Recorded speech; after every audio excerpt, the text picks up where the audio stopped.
Walk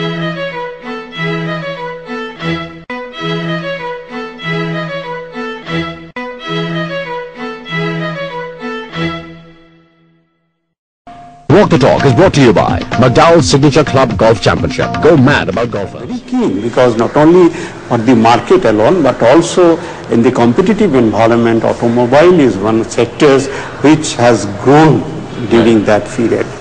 So the state government has its automobile unit way back in the early 50s, that Hindustan Motors, but it was not in a competitive mood, you know. Therefore, we were very keen to bring in some important manufacturing facilities like automobile, because it has its cascading effects over the small and medium enterprises and symbolic effect. Something visible. Then we started talking with Mr. Tata, and Mr. Tata was quite positive about West Bengal, and he committed, yes, we'll try. We are planning to have a small car, and we can think of West Bengal as one of the destinations. And then we started talking, negotiating with them, and after all, they agreed to bring in that investment. And I thought it's a huge boost for the industrial development of West Bengal. I think the entire country, when Ratan Tata coming up in West Bengal and have decided to set up a small car unit, which is really remarkable. The world is looking towards that kind of car, so cheap car that can be manufactured, and they have identified West Bengal as its location. As a result, I thought that people will welcome that decision. It's too good a deal to actually. And actually people of the state actually really welcomed it. But in that particular area, some people, because that constituency belongs to the opposition people, they have a slight, quite good followings there. And they started agitating against. Also, the land holdings were very small. Very small. In West Bengal, you see, one thing that you know, 83% of the total land in West Bengal is in the hands of the marginal and small farmers. Therefore, if you want to have a large tract of land, there's a large number of people are affected, because they have a very small plot of land on their own. So this 1,000 acres, I believe, 12 to 15,000 people are affected easily. That is the problem. Therefore, you have to talk to them, you have to convince them so that they agree to. But it is also a thing that should be reckoned with. Actually, the majority of the landowners, they have agreed for this project, and they have actually come forward. Otherwise, it would not have been possible to get that land and start this work. When do we see the first car coming out of there? I'm expecting it to be coming out by 2008, August, September. Oh, just a couple of months later. Yeah, sir, I think so. And when that happens, you think that will be an answer to your critics? I hope so. If you go to Singur, see yourself what kind of activities are going on there. The huge activities, nearly 3,000 people are working there day and night. It's a huge activity going on. And you are not defensive about what you've done? No, not at all. It's the right thing to do. Not at all. I have done a right thing, and this is one of the important projects of West Bengal, and it has been able to attract more investment into the state during this period. To say about the political opposition to Singur? Yeah, there are certain political opposition, but I don't like to make any comment, because opposition political parties always try to do things, but what I think that there should be a rationale behind their opposition. Because every political party is saying they are not opposed to industrialization. But when you are going to industrialize in practice, they are opposing that particular. You will need land. Yeah. Well, what's your view on the intellectual opposition? Some of it comes from left intellectuals, your own fellow travelers. Yeah, you see. And we haven't come to Nandigram yet. Actually, you see, I do not know why this kind of opposition is coming up, because you know, industrialization is one of the important areas of development. One might say that there should not be corporate industrialization per se. But I don't think today's context there is any other way other than to invite corporates and big investments, investors. Because enterprise is corporate. Yeah.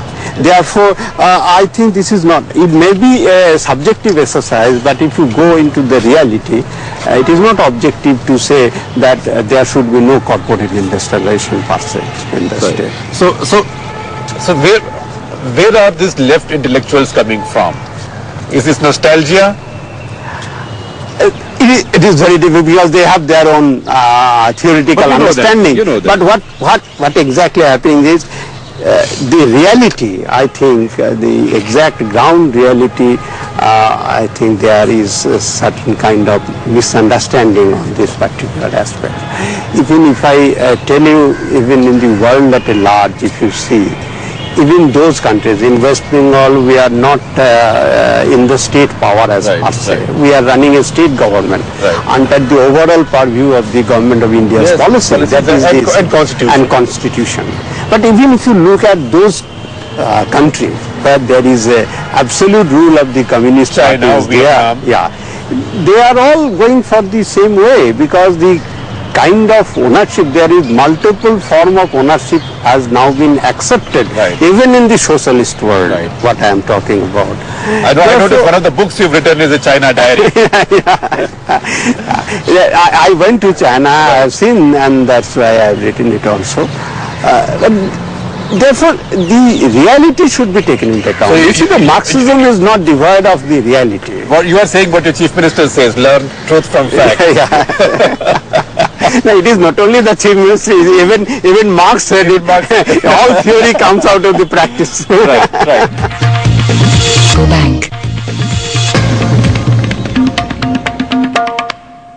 Now move from Shingu to Nandigram. Did that surprise you?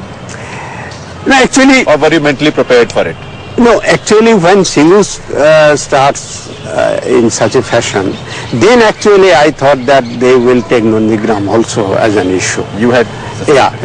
When the Shingu issue came up in such a fashion that some people are out to oppose, even a section of the intelligentsia also came out against Shingu, against this land acquisition drive, against this kind of industrialization.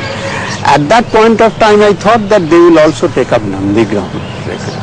But other than that, before that, I didn't actually think, because you see, the agreement that was signed between the government of West Bengal and New Calcutta International Development, which is a consortium of 3 companies, out of which one Unitech is there, this agreement was signed in the month of July 2006. And at that time it was quite elaborately explained before the people what exactly we are going to do. You see, the Nandigram is not an isolated thing in that agreement. This is a huge investment in the infrastructure. But I believe that initial protests from intellectuals came on a different ground. Yeah, different ground. Group. Yeah. Initial protest came why we are going with the Salim, who is very close to fascist Suharto, and all those criticism came up.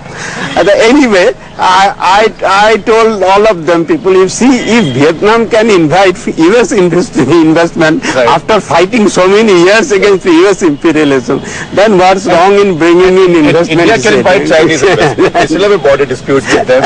So why not a pal of Suhartos?